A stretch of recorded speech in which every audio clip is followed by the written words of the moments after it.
Hello అందరికీ! ఇంకో మంచి రెసిపీతోటైతే మీ ముందుకొచ్చేసాను. ఇవేంటనుకుంటున్నారా? సున్నుండలండి. మినపప్పు సున్నుండలనమాట.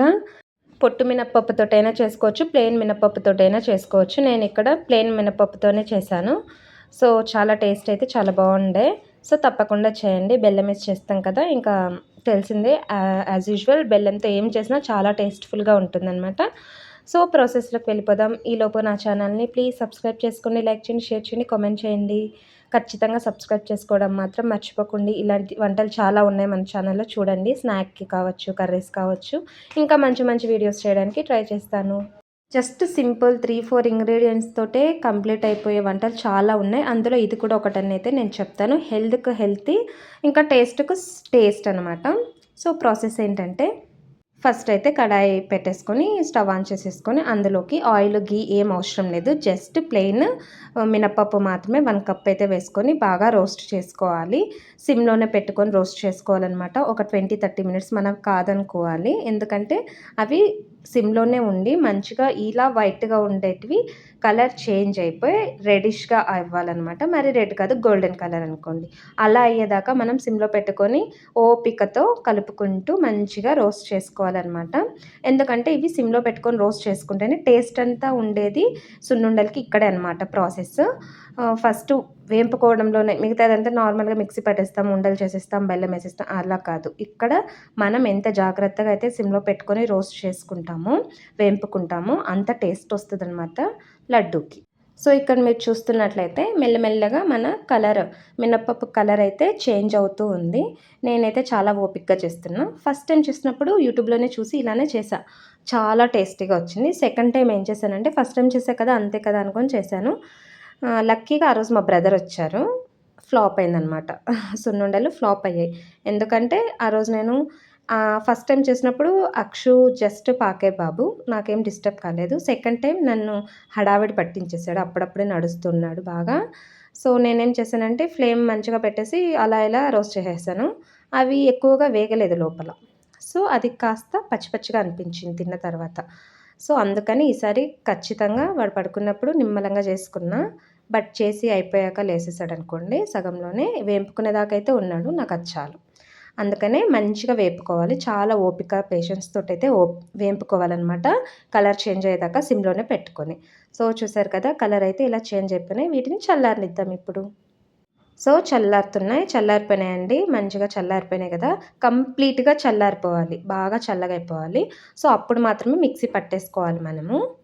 మిక్సీ పట్టుకున్నప్పుడు ఒక కప్పు మినపప్పుకు నేను ఒక కప్పు బెల్లమైతే వేశాను.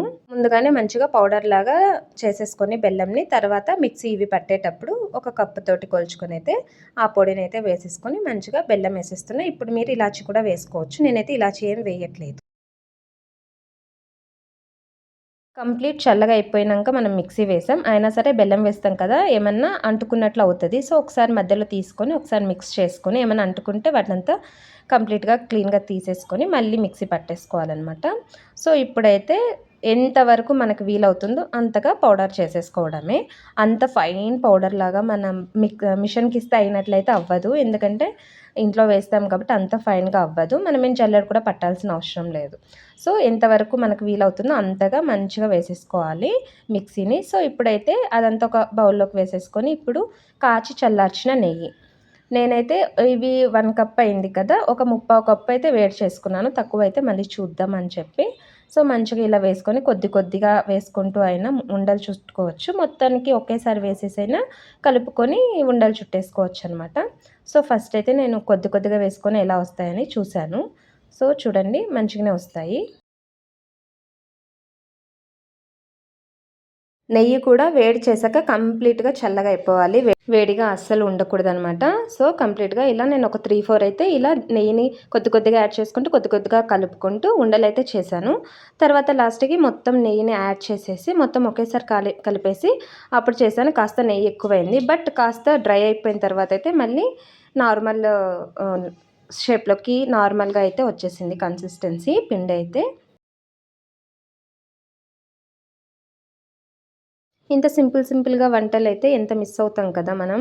ఇలా వీడియోస్ చూసినప్పుడు ఇంత సింపుల్ అనిపిస్తది. అది చేయకపోతే ఎలానో అనిపిస్తది.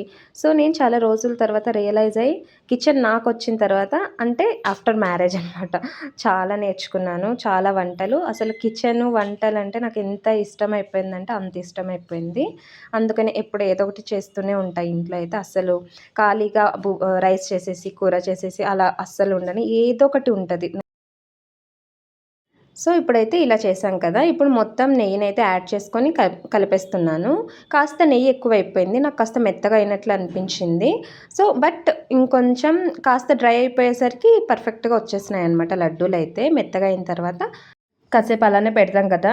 ఒక డబ్బాలో పెట్టేటప్పుడు. సో, అలా కాసేపు ఒక 5, 10 మినిట్స్ ఆగాక మళ్ళీ గట్టిగా అయిపోయినాయన్నమాట. అంత కంగారు పడాల్సిన అవసరం లేదు. నెయ్యి ఎక్కువైపోయిందని కూడా అంటే లిటిల్ బిట్ ఎక్కువైతే. నాకు ఆ లిటిల్ బిట్ ఎక్కువైంది కాబట్టే కాస్త అలా ఆరిన తర్వాత అలా చేసిన తర్వాత ఆరేసరికి పర్ఫెక్ట్ వచ్చేసినాయన్నమాట. సో, లడ్డూలు కనుక నచ్చితే, రెసిపీ కనుక నచ్చితే నా ఛానల్‌ని సబ్స్క్రైబ్ చేసుకొని, లైక్ చేయండి, షేర్ చేయండి, కామెంట్ చేయండి. Thank you so much. Video skip చేయకుండా లాస్ట్ దాకా చూడండి.